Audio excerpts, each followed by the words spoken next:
Actually, I was resistant to this idea of kind of imitating the grain-containing foods, but I'm taking care of real people. As you know, you learn things just from this real-life world that people come back and you say, well, I hear you, I should eat only real single-ingredient foods, but I've got kids, and I've got grandkids, and I've got holidays, and I've got entertaining.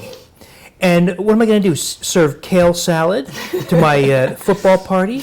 And so I started coming up with ways to meet those occasional needs, like a way to recreate pizza, a way to recreate cheesecake and muffins and all those kinds of fun things. Delicious. I really resisted this, but ironically, it's proven to be among the most fun things.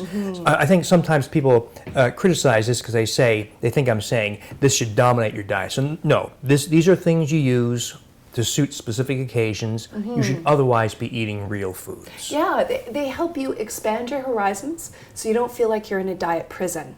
You're able to keep it, as I say, the anti-inflammatory live it going so that you can stay with the plan, right? That's what I really love, for sure. So I really want to speak to the dangers of the substitutions that are made of refined corn and refined rice. I know you're really passionate to help people understand those products are a no-no. Right, so we have this crazy situation where we all accept, I think, that being wheat and gluten-free is a good idea.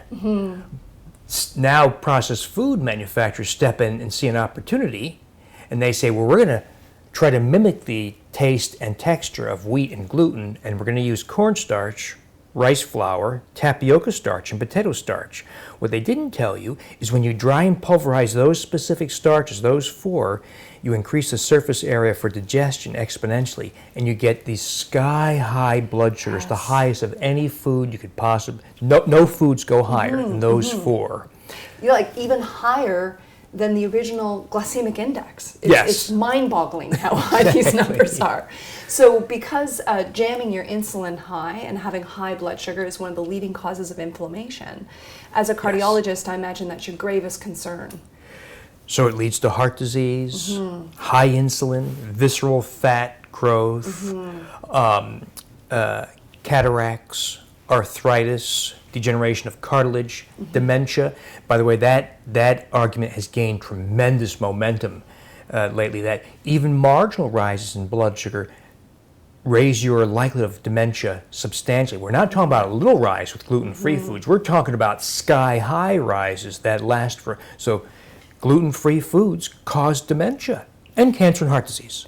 Wow. So nobody should be eating these gluten-free foods made with rice starch, tapioca starch, potato starch, or cornstarch.